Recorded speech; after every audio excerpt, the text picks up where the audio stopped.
2, 1. Hey there, Panther fans. Welcome to a very special edition of the 4-Man Rush.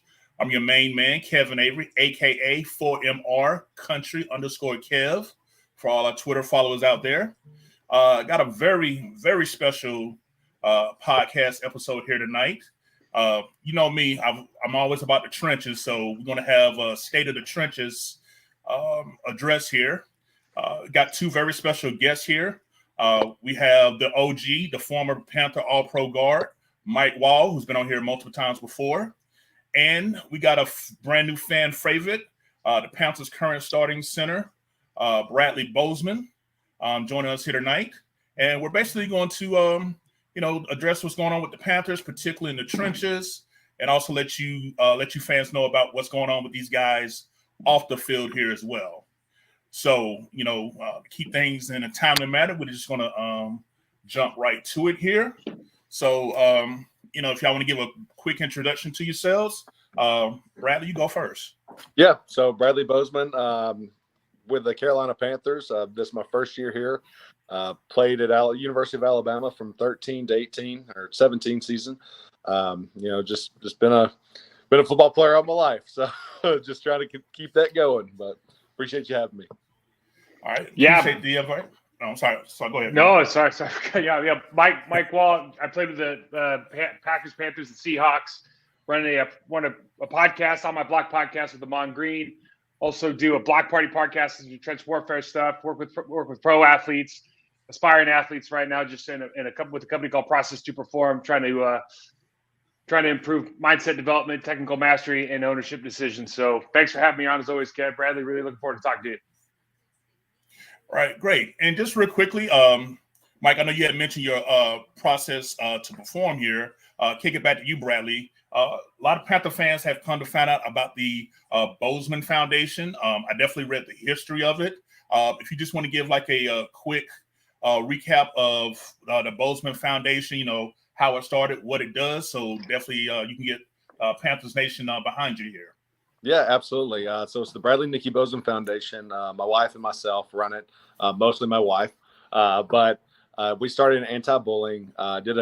Long story short, we've talked to over 100,000 students. We went cross-country from Maryland to California and back, and then got shut down by COVID. Started food insecurity after that. Now we're doing Sink Snack boxes, which is supporting your neighbors and communities.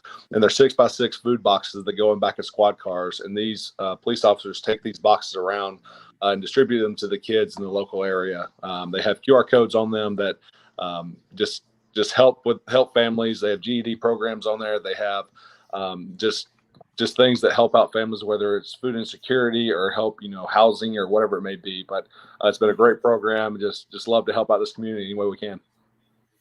Yeah, Brad, and I was very impressed when I read the history, how it started out when I believe you and before she was wife, Nikki, you was on campus and some girl was being bullied, and y'all were asked to come to the school to speak about anti-bullying, and it just kind of, avalanche from there.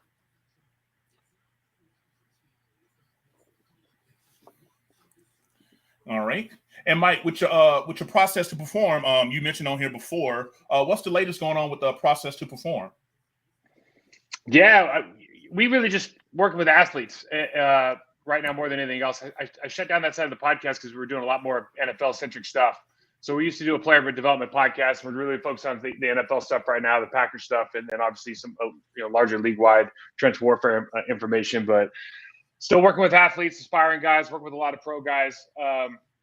Just trying to, again, especially with the pro guys, it gets super interesting this time of year because there's a lot of tape out. We can do a lot of game planning. We can do a lot of review and identify, assess, and correct areas of opportunity. Get guys playing top level during the season. And yeah, I'm just an ex-football player trying to hang on to what I love doing the most, man. So it's just like everybody else. I love talking to guys like Bradley and trying to help the cause.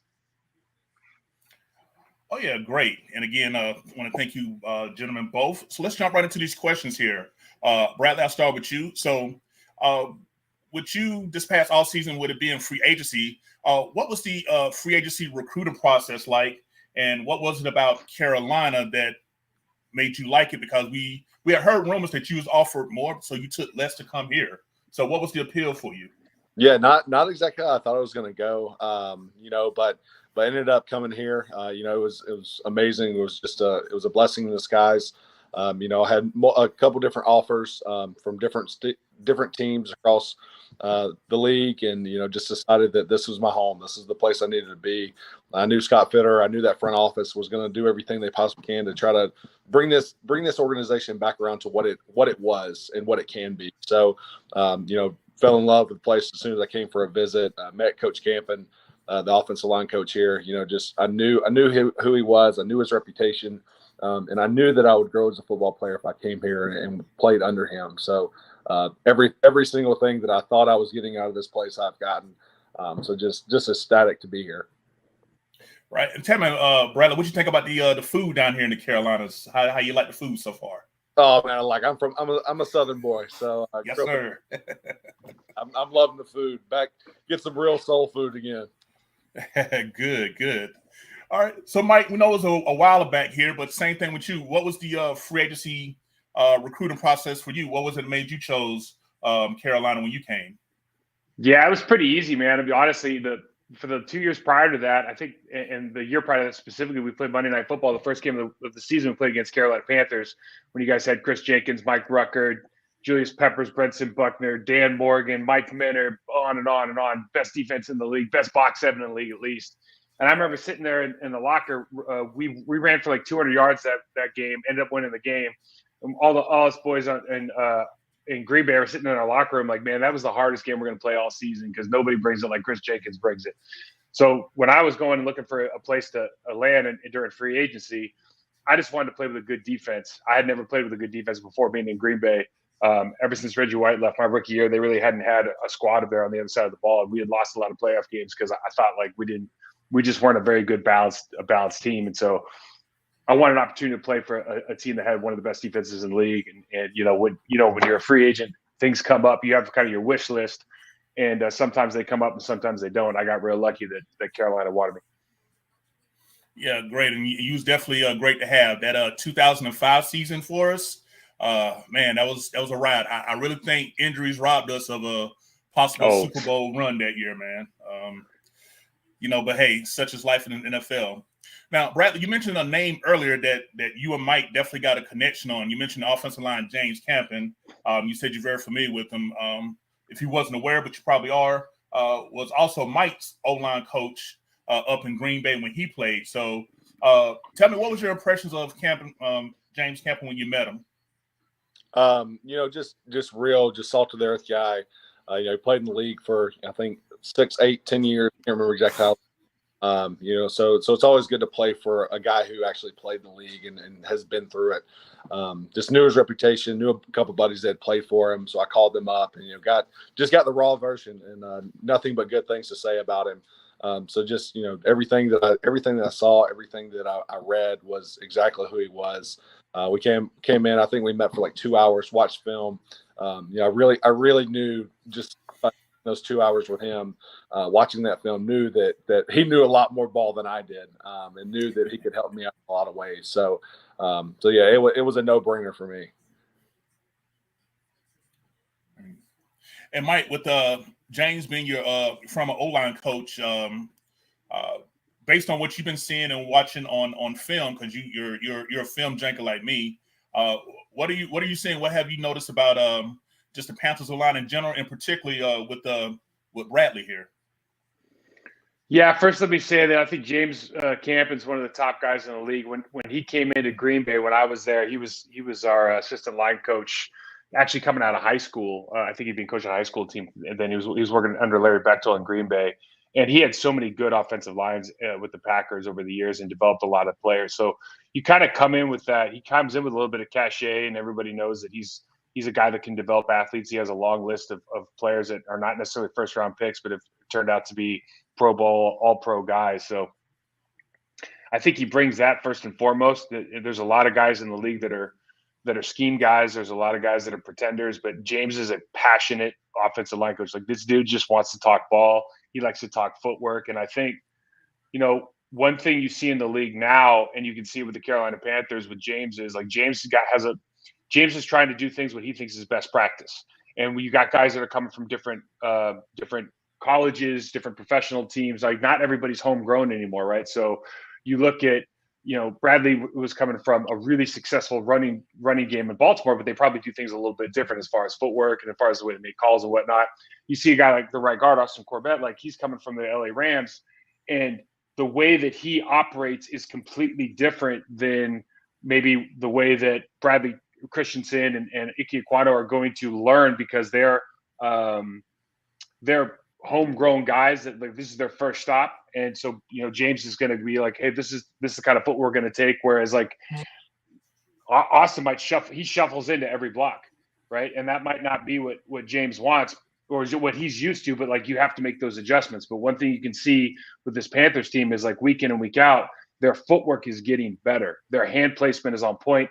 And what I really like about the Panthers right now, more than anything else, probably is like, because I think it takes a while to get really good, right? And you guys have quarterback issues and all this stuff. But one thing you guys do amazing that goes unnoticed, I think, by a lot of casual fans is like you guys are really good at double teams. And if I always look at a well-coached offensive line like this. If you're good at double teams, you can pick up stunts. You're a well-coached line. And I think that's what James brings to the table. Like you're going to be by week 3, week 4, you're going to be good at double teams and be able to pick up stunts. And if you guys can do that, then it just turns into like, what can the skill position players do for you? Oh yeah, definitely. And Bradley, I just like to say, like I said, was a huge fan of yours when you became a free agent. Again, being a fan that just enjoys studying, watching film, you was definitely high on our radar. So when we was able to get you, man, I mean, talked about some guys were stoked. I mean, we love the run fits that you guys were doing up there in Baltimore. Having a Lamar Jackson, as gave us old Cam Newton vibes down here. So it was definitely glad that you definitely signed with us.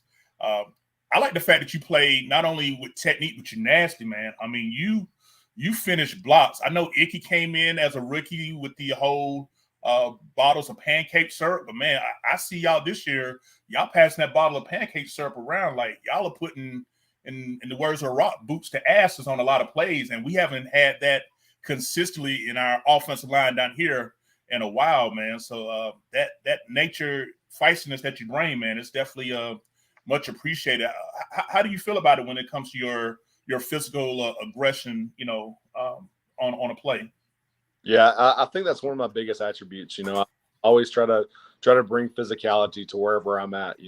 That's one thing I've always prided myself on. I'm not the most athletic guy in the room, but I'm going to be physical. I'm going to be heavy-handed. I'm going to bring everything I got at you, and I'm not going to quit until the end. So, just this whole offensive line has done an amazing job just staying consistent and trying to finish blocks and trying to do the right things. And that's also a testament to our O-line coach, because it's easy to like finish a block, be on the backside of it and be like, yeah, the play's over. But I mean, our guys, they finish to the end. They're going and pushing the piles. They're getting to the ball. They're picking up our running backs, our receivers, whoever it may be. That's just a testament to this offensive line, our offensive line coach, and just everything that we've done up until this point to get us to this point. Yeah, definitely. And Mike, when you was checking us out last year, I mean, easily this offensive line has easily went from one of the weaknesses of the team to like I think the most improved unit overall on the team. And again, we can trace that back to the offensive line coach James Campen and just having better overall talent. I mean, Austin Corbett, I think he came from like a zone scheme. They was running out there with the Rams. Guys like Bradley, Ike Ekwonu, who's just watching him. That's why I'm rocking his jersey. I had to rep the Rook, man, like because I won some bets online because a lot of people didn't think we was going to get him. So just my little side story here, but it's just great to see you guys just get better, and the way y'all clearing the way for like Dante Foreman and Chuba Hubbard. I mean, it's just like Mike, like old school lineup. Yeah, you can't stop it, but we're gonna run it down your throat football, and I love that, man. That just gets a rush. Yeah, they line up in green formation. You got 21 personnel, 12 personnel. It's the mentality. I mean, this is what's crazy about the league now, right? Because because old school guys, like that's what we're used to seeing. But now when we see it, it's so refreshing. And I think what I appreciate about this group in particular is, Bradley, like you play like somebody, and this is a compliment, you play like somebody that nothing was ever given to you. You had to take everything you got. Well, you could tell. You know what I mean? That's just, you got that mentality. And I love that about you. I love that about the way that you approach the game and the leadership that you show on the field.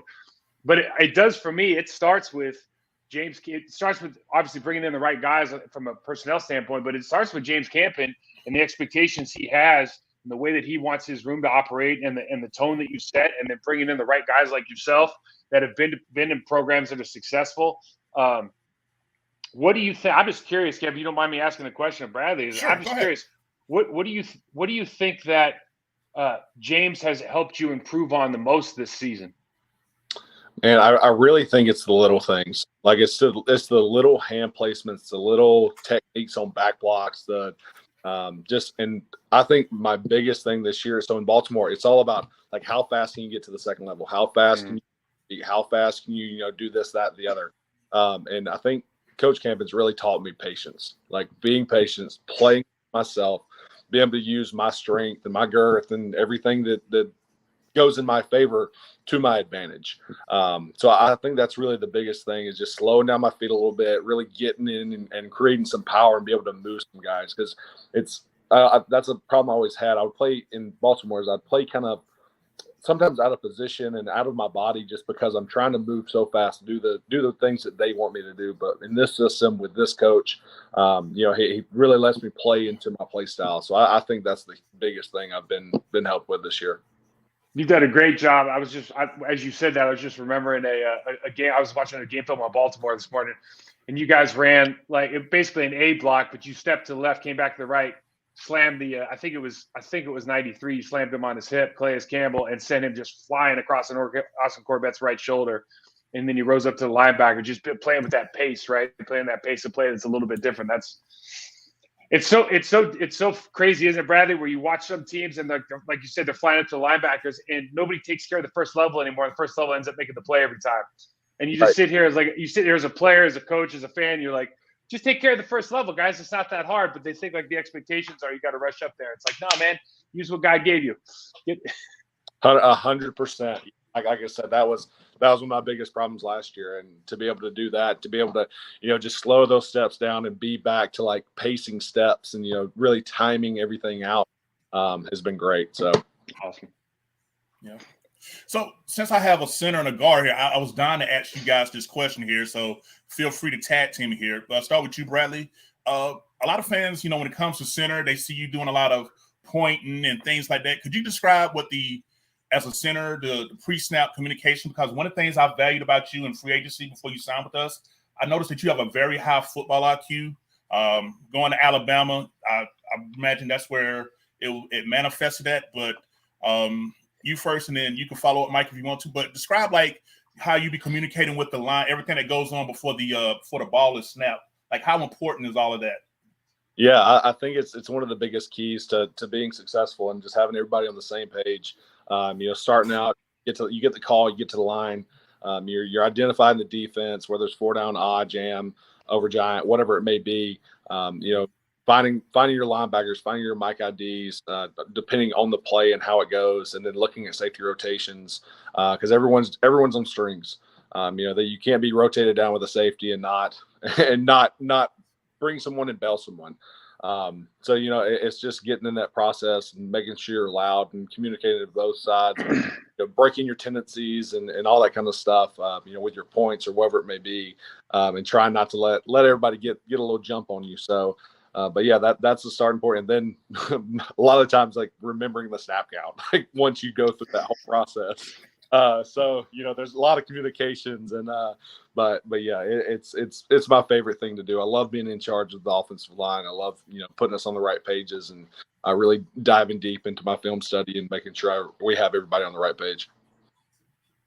Yeah, that's having a good center is communication so important, right? Because what we're all trying to do is get out there and kind of make the best decisions possible with the information we have. So the more information we have and the sooner we have it, the better we're going to be. Better off we're going to be. We can kind of focus on our technique, focus on our opponent.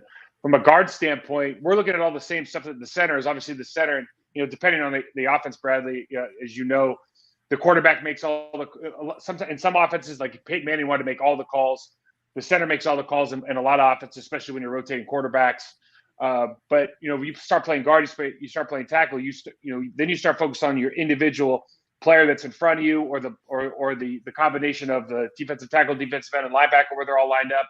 Is the shade, is the stance, is the way that they're standing, is where their eyes are going. Like, what stories are they telling you? How much information, external cueing can you take? And then is there anything that they're showing you that is, if I tell you, is going to be a help to you? If I tell the tackle, is going to be a help to the tackle? Is there a call that needs to switch? Or is there a shift in my stance that I need to make because of what's happening in front of me? And it's just about gathering as much information as possible. But it all starts with having a really highly competent, highly intelligent center being able to make that initial call as fast as possible, IDing the front, IDing how it's going to pertain to what they're trying to run behind the center. Oh yeah, most definitely. And even from my high school days, I started out playing right guard. My sophomore and junior, and then moved over to center. So all these things you guys are speaking of, I definitely, sit up here having flashbacks because it definitely does help. So one of the biggest things that Panther fans, as we are on social media, talk about, especially us as film junkies, gap blocking schemes versus zone blocking schemes. And Bradley, you mentioned earlier that you said, although you're not the most athletic here, so it seems that initially that you may be more comfortable with gap blocking. But could you kind of let us know help us fans understand the difference and what it is that you about the different schemes? I think they all have all different areas and running off each other. Gap. When I was at guard, gap scheme was my favorite. Pulling and my dogs are saying hi. But pulling and being able to knock the crap out of a defender or defensive end, whatever it may be, and then having your inside zone, outside zone, kind of keeping defenders on their toes a little bit. Like I said, I think everything has its place, and depending on your defense and what you're getting out of that, I love it all. Especially at center now. Back blocking's it's not a time off, but you got to work, but it's you're not really at the point of attack anymore. So it's sometimes a nice little breather. Yeah, definitely. Because I've seen a couple of plays when y'all done some screenplays, and man, you can just see your eyes get big, like you get ready to take this little DB to school, man. That's I've done a perimeter, man. Screenplays were always one of my favorites. But Mike, let me ask you this again, because you study film. What is it about that you seen with the Panthers with these different blocking schemes? Like, what seems to be key in the success of Dante Foreman? Is it more the man? Is it gap? Or is it a little combination of both from what you notice? I think it's probably a combination of both. There's kind of two ways you have to look at it. Like, what your running back is good at, which is that is probably larger than what all 5 of your offensive linemen are good at together cumulatively, right? So when I look at this line and James Campen, just knowing him as a coach, you guys are going to be good at everything. And there's really, for fans out there, there's really I don't look at it as zone versus gap versus man. You have to be good at everything. I think the one caveat there is the old school Alex Gibbs, turn your chest to the sideline and run zone that way. Not too many teams run that anymore. But you got to be competent at being able to, get to the outside shoulder on your outside tosses. You got to be competent being very competent in double teams, which you guys are. And so, when I watch film, I'm always looking at how do we create the most vertical separation off the line of scrimmage? Can we do that on single blocks? Is there a fish out in the defensive line that we can take advantage of? Or, can you and Austin Corbett get really good push on the nose tackle on your A blocks, and that's something we can run off all day? It's I like to look at it what are our strengths, and I don't really care what the defense does. I want to know what we're really good at. And for me, you guys are competent at everything, and I think the more time you spend together, you're just going to see in the maturation process of some of these young cats, you're going to see guys get this offense is just going to gain momentum. And the other thing you got to remember is let's just call it what it is. When you're struggling at the quarterback position, it really changes the dynamics of in the geometry on the field, and that doesn't necessarily always help out the running game. But you guys have done a commendable job. And again, like to your point, I think the most important thing maybe is you're good at your doubles, but you love finishing, because that is a hallmark and a calling card that is going to last, and people will talk about on the defensive side of the ball throughout this season, but also into next season. Okay. All right. Well, we've got about 5 minutes here for Bradley have to go. I'm going to ask these questions 1 and 2 here for you, Bradley. Number 1, what has it been with the change of head coach from Matt Rule to interim coach Steve Wilkes? Like for you personally and as a team, what can you speak on, share with us fans, like the impact of Steve Wilkes? Because it just seems like the energy is different. It just seems like they got the confidence. Like this is not to knock anything on Matt Rule. It just seems like you guys are just playing with a different type of energy and vibe. Like what can you describe about the impact that Coach Steve Wilkes has had since taking over? I think since then, the first about Coach Wilkes, he's an amazing man. He's just going to tell you how it is. He doesn't sugarcoat anything. He's going to be real with you. You got to respect that. But I think secondarily, I think this team has really put it on our shoulders because, we have a part in that too. We have a part of head coaches leaving also. So I think we really put it on our shoulders to say, like, we're not going to be determined, or we're not going to be identified by this. We're going to continue to work. We're going to do the things we need to do. We're a good football team. So I think guys are just taking a lot more pride in just coming to work every day and, trying to prove who we are and what we're about. We're a physical team. So, we're just in there grinding every single day. I think we've used almost every single one of our padded days. We've been working. So, just trying to continue to get there, just to because we're right there. We're still right there on the cusp of it. You're starting to see some games and some glimpses of it, but I really think we're just right there. Yeah, you definitely are. And if I'm not mistaken, I believe you guys are still in control of your destiny in spite of the record. So a lot of us fans here, we feel like this is we know NFL, no game is easy, one game at a time. But as fans, we're just feeling like, you guys can run the table and get us to 9 and 8 and get us one of those wild card spots. So just know that the faith is believe. Any talk of tank for draft picks, we don't play that around here. We know that as players, y'all come out there to win. This is y'all livelihood, Final question here for you, Bradley here. We know that NFL is a business. We know you signed a 1-year deal. We know you have agents deal with it. But personally, I had fans in our chat box asking, are you looking forward to resigning with would you like to resign here with Carolina on a longer-term deal in the offseason? Man, I'd love to. I'd be absolutely honored. This place has really became home for us really quickly. We've grown a lot of roots here very quickly. The community's welcomed us with open arms. We'd love to be here, but unfortunately it is a business. And we understand if that's, we'll enjoy our time and we'll look back on nothing but positive energy, and positive vibes. So, I really, really, really hope that we're here. But at the end of the day, it's a business. We get it. There'll be no hard feelings if it doesn't work out. But yeah, we want to be here. All right. And I got time to sneak one more question here. I got about 2 minutes here left. Bradley, we noticed one of the things, and Mike, you probably noticed on film after the bye week. Before the use of backup lineman Cade Mays at fullback. Man, yeah. Like that's fun. That I like when y'all go O-line heavy, unbalanced. Like pretty much, look, we're gonna run the ball down your throat, and ain't a damn thing you can do about it. Like, how does Cade feel about getting reps as the at the fullback here, man? Because we love seeing it, man. Because he be putting people on their backs. Yeah, I know he enjoys it for sure. But he's been one of those guys. He's came in, he's done the right things. He was a 6th-round draft pick like myself.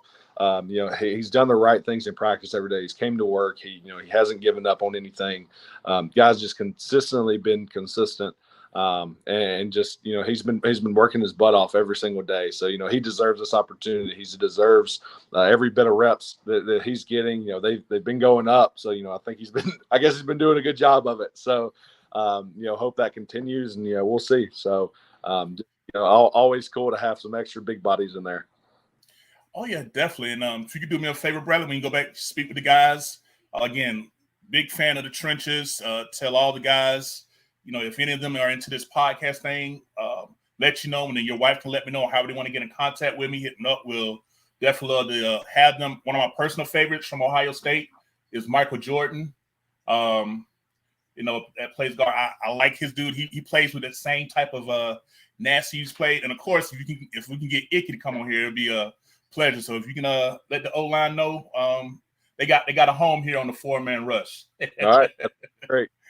All right, we're gonna let you get out of here with this last thought here. Is there a way that Panther fans can contribute to your foundation? Yeah, so it's bozemancharity.com is our website. You can find our all of our Instagram, our Twitter, all that. Type in Bozeman Foundation, or you can go to my Instagram. It's BSBoz, BSBOZ. That's on every platform, so you can go there. You can find it. It's always in my link. It's somewhere in my profile. So yeah, go there, or it's bozemancharity.com. So go there. It's got all the information. All right, great. Well, listen, Mike, if you're free, you can stay around a little bit more. We can chop it up a little bit more if you got a few minutes, Mike. Okay, yeah, for sure. But Bradley, we know you got another engagement, but Bradley, again, thank you so much. Tell your wife, Nikki, she is so entertaining. I enjoyed communicating with her on Twitter, and hope you don't mind me mentioning, she told me that y'all have a bundle of joy on the way, correct? We do. Yeah, so he'll be here in January. So hopefully, congrats. Hopefully, having the Super Bowl baby. So we'll see. Hey, man. Well, again, congratulations in advance. Hey, Bradley, pleasure talking to you, man. Good luck to you the rest of the season. Hit it. Have a good one. All right, Panther fans, that was Bradley Bozeman, here with us. Great guy, fun personality, true hog guy. Definitely enjoyed him. So Mike, back to me and you, man. With things that that we just discussed here with Bradley, I know we had to kind of keep it within time restraints because it's pre-engagement, but sure. You said a few things that I definitely wanted to dig a little bit deeper on.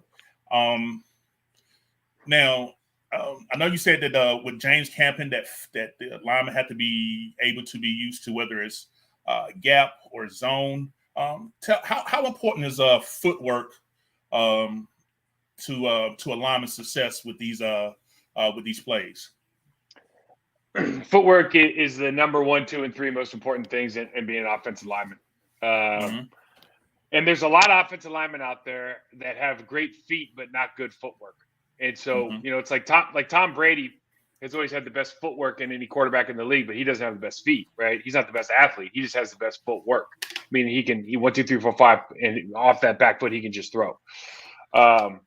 When you look at a guy like Icky, so I did a study. I did a breakdown on Icky a couple of days ago.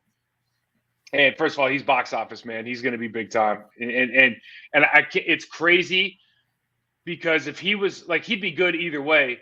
But because he got a good coach, it's going to make all the difference in his development. Like he is going to be, when you look at this rookie class, I think Charles Cross is really, really good. Okay.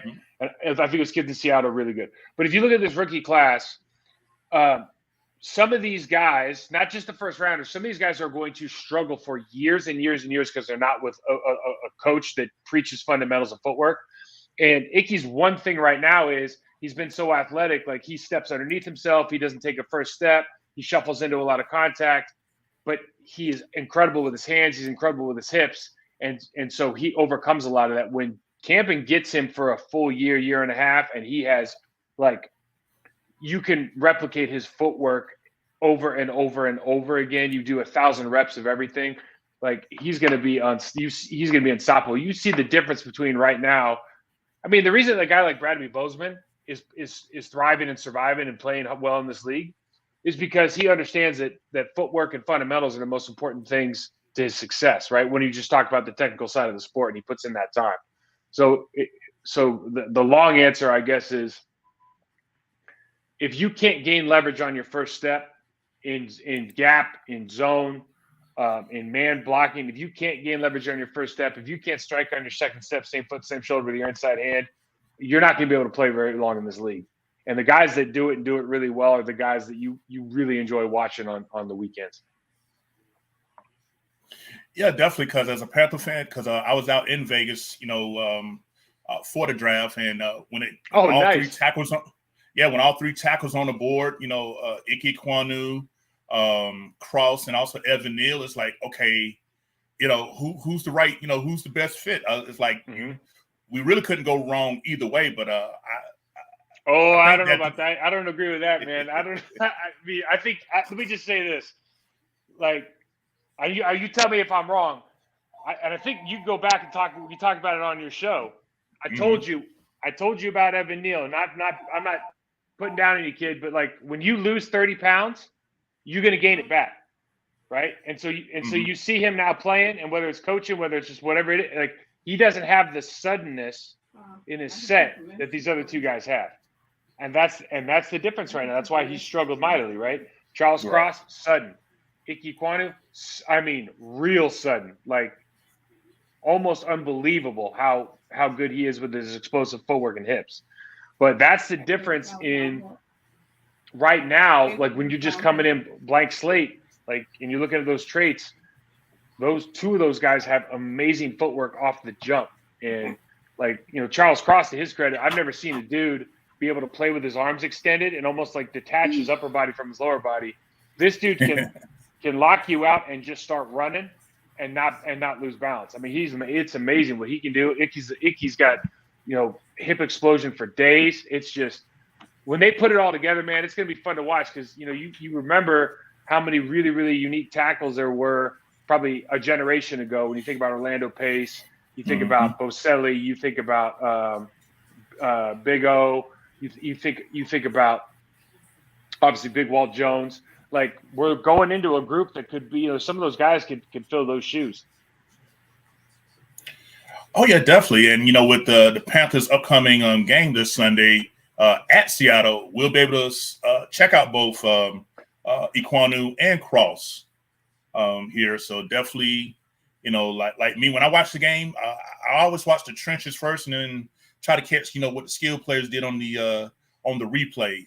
That's usually how I enjoy watching the game live as it happens, man, because it's just certain little things that you just see and pick up that you just enjoy watching. But definitely. So as far that as Lucas cat isn't bad either, right tackle for Seattle. He's got some meanness to him. He's good. You're right. Seattle that's definitely had a very good draft, and with the help of Denver, they're gonna have some more draft picks as well. Oh, that's a whole nother subject, man. I'll tell you what. I mean, just as a Seattle fan, I couldn't be happier for John Schneider. Just going, I'm identifying that this isn't going to work. I'm going to fleece the hell out of the Denver Broncos for everything they got. I'm going to give you a quarterback who they knew what they were giving up. Obviously, like it turned out, they look pretty smart right now, and they've got 4 out of their top 5 draft picks or 5 out of the top 6 are not only starting but balling in the NFL right now. I mean, come on.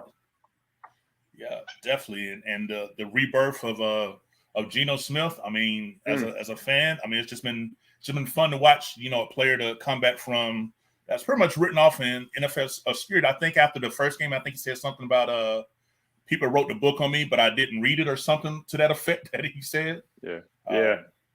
Definitely, it's gonna be one. I think this game will determine a lot as far as Carolina's late season push to try to not only make playoff, but see if the division's still up for grab. It's only a game and a half difference. Even though Tampa Bay won Monday night on a Tom Brady another miracle fourth quarter comeback. Boy, he's unbelievable. Yeah, man. I mean, like him and Father Time has got a deal. It's like when he threw the first touchdown, and then Donovan Smith has that holding call. You're like, it's almost like you watch the game. You're like, oh, he's just gonna throw another one. Like it felt inevitable, and I can't imagine being on the other end of that, going, dude, we got lucky. They called one back. He's just gonna go ahead and score again on us, man. It's just tough. He's tough. Yeah, I mean, that's Mr. 28-3. I mean, there's literally no league safe around that guy. He's so good. Good. So just talk about you and Amar, man. I mean, y'all, when I'm able to catch you guys definitely do a great podcast together. Not only that, on Twitter, y'all be dropping video clips and everything. as you remember before, my daughter who lives in California, she's like I said, a Packers fan. What do you contribute to the issues that you've seen with the Packers this season? Because I know you've tweeted a lot about the O-line play and things of that nature, but just from a general perspective, what are you seeing? Well, I think it's multi-layered. The first thing is the obvious. Devontae Adams is gone, and they don't have Aaron Rodgers, that offense. It wasn't just that he was the security blanket for the quarterback, because Aaron Rodgers has had Donald Driver, he's had Robert Ferguson, he's had Jordy Nelson. I mean, he's had guys, right? James Jones, like he makes guys. But Devontae Adams, what we found out this year was that Devontae Adams was actually masking some of the things that were happening from a coaching and call playing perspective that nobody anticipated. Like nobody really knew how many bailouts that the Rodgers to Devontae Adams connection was actually happening. Like how many, third and longs turned into first downs because they threw a hitch pass, or they made eye contact and threw a quick slant. Like we just didn't understand how many of those were actually happening during the game until he was gone. And then, Christian Watson, unfortunately, being hurt during training camp, being hurt during the beginning of the season and not having that connection, he's been unbelievable the last 3 games. But there's still, even with him with that big playability, there's just hasn't been a lot of continuity in the way we call plays. Aaron Jones has been an all-pro level player who has been completely underutilized by the staff for various reasons. A.J. Dillon has been playing at a high level recently, but just trying to figure out the reps with those two guys. They should be getting the majority of the touches on the team, period. And then defensively, man, like I don't know if you like watching the Packers defense, but they should have been top 3, top 5 at worst this year. Right. With the 7 first-round draft picks. Kenny Clark in the middle. Rashawn Gary, unfortunately, he got hurt. He was going to be box office this year. He was on his way to a huge season. But our secondary has been plagued with miscommunication and mental errors, poor tackling. Everything points to this is the first year that the coaching staff had to go out and coach fundamentals and go back to the basics. And it just feels like they didn't do it. Right. Yeah, and from a Trent's perspective, I don't know if these guys are snake bitten, but all-pro tackle David Bakhtiari and Elgin Jenkins, man, is it something in the water in Green Bay? Bro, it seems like they're constantly on the injury list, man. Bro, but Kevin, then you're right, but then so Jenkins, they both come back from ACLs or knees, right? And so David Bakhtiari's got and even now it's like it feels like he's almost week to week when he plays.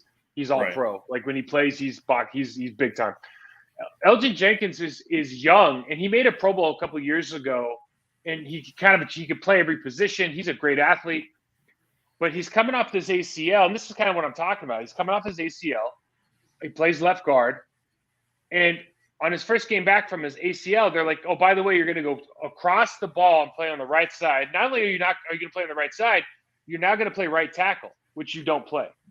And so they brought him back, and he started playing right tackle, and he wasn't very good. Like he wasn't a very good right tackle because he had never practiced it. He had been rehabbing for the last year, and so they finally got him back to left guard, and he's been playing better. But you're coming off this ACL; it takes time, and so they just haven't had that continuity. It's so funny, and this is one of the reasons I'm always such a big James Campen fan. I don't think there's a lot of great coaches in the NFL.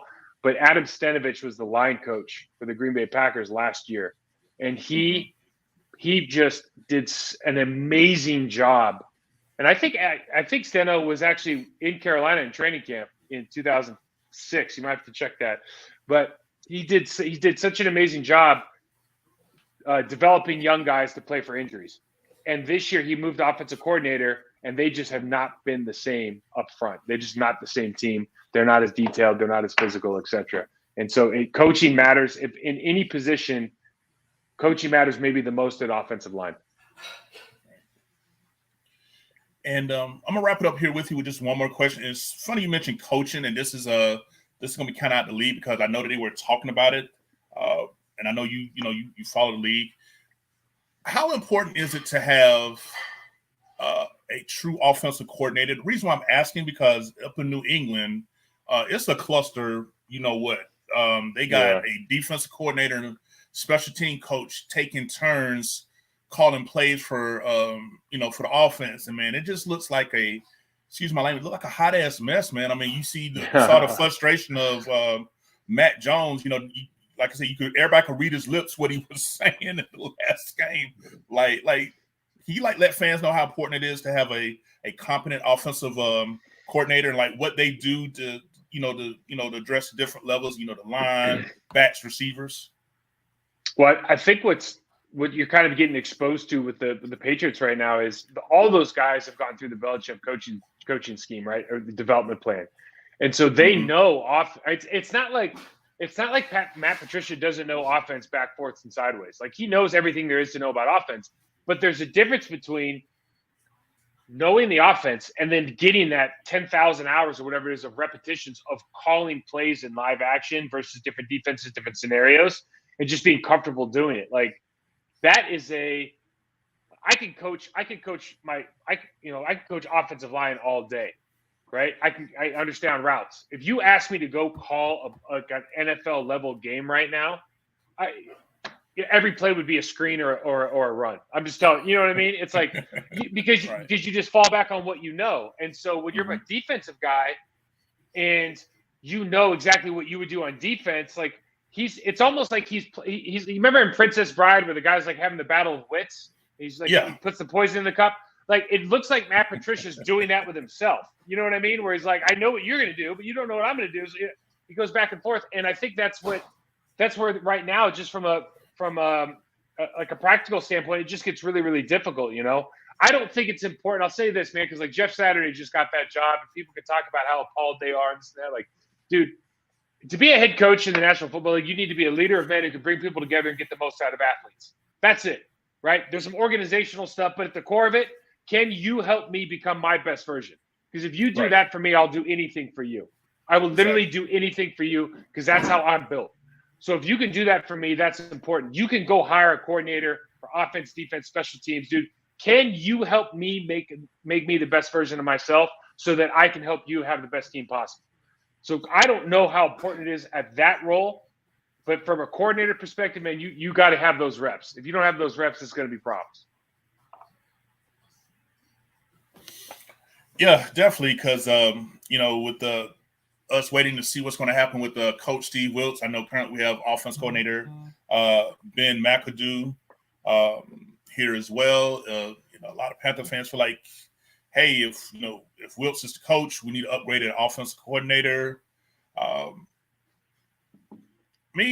don't want to speak on it until I know the coaching situation, but from what you noticed since the coaching change, it looks like to me McAdoo's play calling has been better. I know that when PJ Walker was at quarterback, they kind of did a lot of short, behind the line of scrimmage, quick passes and things of that nature. Now, for whatever reason, Atlanta, they let them air it out. But is there anything schematically like that you're seeing that you think that Ben McAdoo has a pulse on that can help increase, or do you think this is an area that Panthers might need to upgrade on? I'm old school. I'll say this: like right now, if I was building a team and I didn't have a quarterback, and so even if you guys draft a quarterback next year, he's still not a quarterback. He's not going to be like Joe Burrow yet, right? No, so definitely not. I would say, given that DJ Moore is a good, you guys have some players. I would say that I would run everything would be going through James Campen in that offensive line room. I would be running a system. I would be running an RPO system that has element. I would have a fullback in my running back room. I would be running things that challenge conventional defense of the day, right? So if most of the people in the league are playing with small linebackers, I'm going to play with big personnel. I want to run under center shotgun plays where my quarterback can turn his back to the defense, and now when he turns around, he's not having to read too much stuff. It's literally like look one guy, make a decision, throw the ball, right? I want to get and you just want to find ways to expand and fight for every blade of grass from a width perspective and a depth perspective on that field, and just allow guys to make plays. And I think, like, for me, it's more about establishing an identity on offense, and I think they're doing it right now with like being able to finish, getting more and more competent on zone and gap schemes and man schemes. Like, I think all that stuff kind of plays into the kind of offense you have to run ultimately, whether it's from a green set, whether it's 12 or 21 personnel.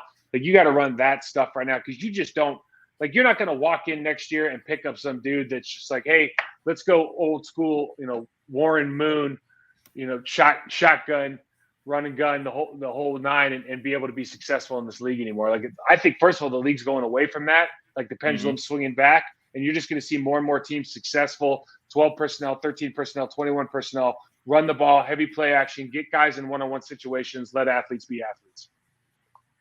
Definitely. Yeah, I definitely a fan of 21, 22 personnel. Something about tight end fullback combinations that just screams, Punisher, set up for play action pass. Definitely a fan of it. What do you think? Hey, what do you think? What do you think of Tommy Tremble? Oh man, I feel like he's a talent that's underutilized. I think that, for that reason, I think Ian Thomas, he's shown signs where he could be a good catch. He's definitely a strong blocker right now. Tommy Tremble, I feel like he could definitely be more of a passing threat than what he was. I don't know if you remember the game where we played against Tampa, where I can't think of the route. I think it was a corner route that he ran for that touchdown.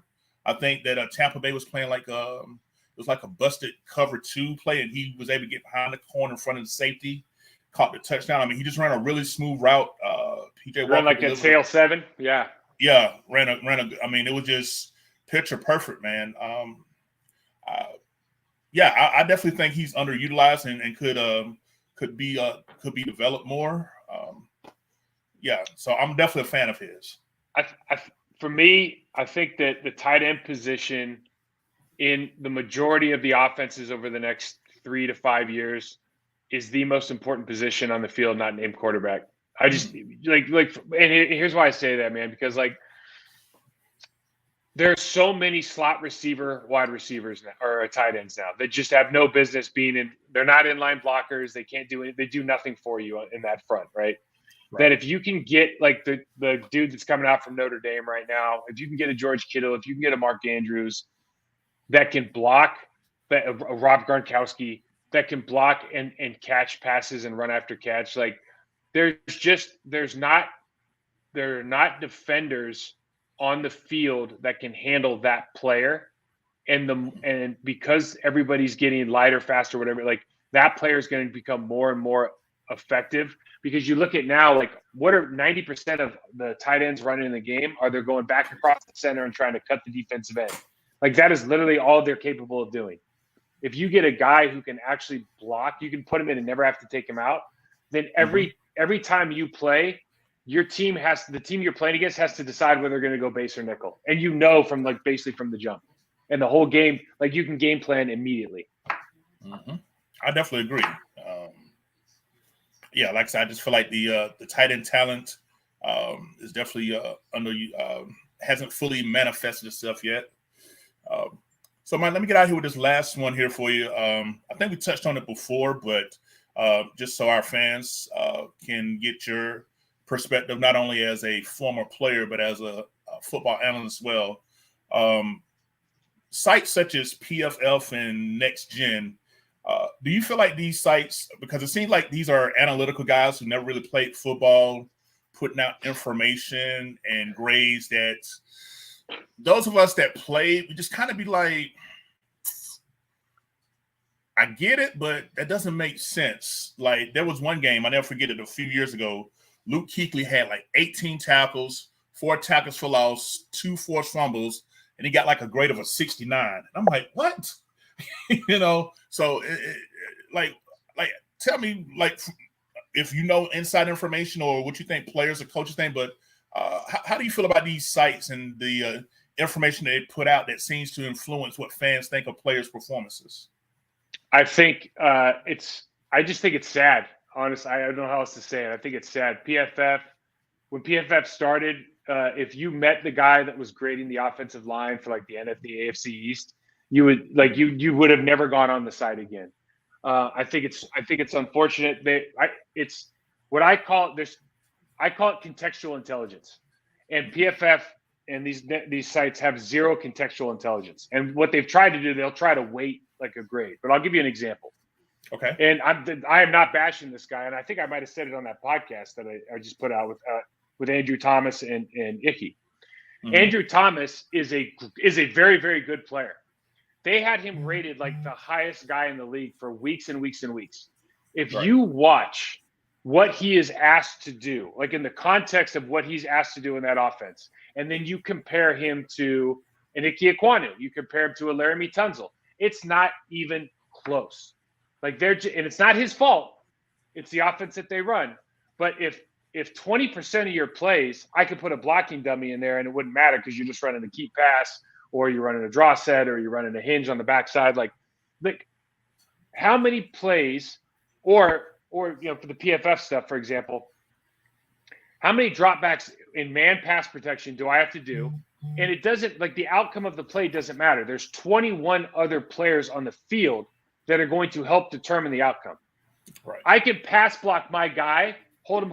The quarterback runs into me. PFF gives me a sack.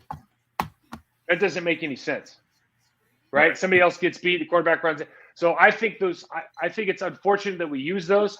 What I think is really unfortunate is somehow it's crept in because of Collinsworth and his relationship with NBC. It's crept into like mainstream shows, and so players actually talk about this stuff and get upset by it and kind of clap back at it and start this conversation, just perpetuating the faux importance of them. But the reality is, like, if you're not watching tape, you have no contextual intelligence about what's happening on that field. And to put out those things is unfortunate because it's really irresponsible. Right, because they don't know, like what audibles were called, what changes were made from the original intended play. It just seems almost as if you guys are just speculating what you think it is and just, just throwing some numbers and an equation out there. Because like I said, a lot of times it just, it just doesn't seem to add up. So you definitely hit the nail on the head with that. When you say contextualized, what did you say? Contextualized? Yeah, I just call it contextual intelligence, man. Like, they have no contextual intelligence. And you think about it this way, like let's put it in the context of Bradley, okay? So let's say Bradley has a play where he's supposed to base block a shade on his right side, and he's supposed to base block in an inside zone, and he gets blown off the ball, or he has let's say he has a stalemate, and the guy comes off and makes the play backside because the offensive tackle gets beat. Moten gets beat off the line of scrimmage. The back has to cut back, and he gets beat on the backside even though he's won his block, and he gives a tackle. Now, there's two things that just make no sense to me. One, from a fan's perspective, you're misinforming the fan that Bozeman's done something wrong when in fact he hasn't. He's won his block. It's not his fault the back went backside and the defensive tackle was able to fall off and make the play. That's not his fault. Once you declare away from the play, it's not his problem. And two, if I'm Bradley trying to improve my process, what have you showed me except for you're just saying I made a mistake when I didn't? You haven't given me any information on how I can improve my situation.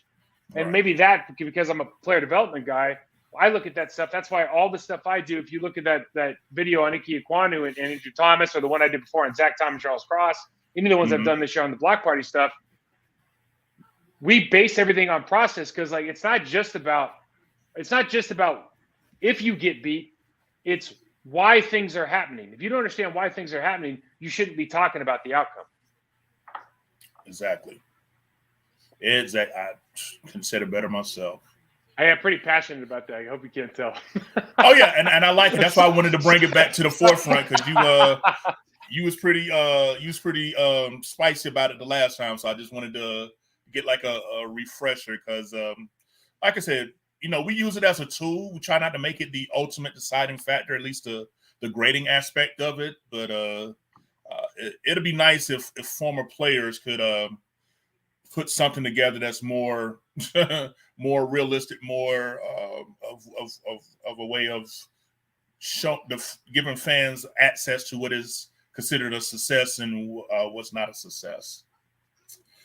But Mike, again, great having you back on here, man. If your schedule allowed, we'd like to do a season wrap up with you. If somehow we sneak in and to make the playoffs, like we did last year, we'd love to have you, come back and enjoy doing the playoffs with us. That's an Love option. to. Yeah, love to. Definitely. Love to. Love talking to you guys. Yeah. And so next time you catch me, it might be a little bit different.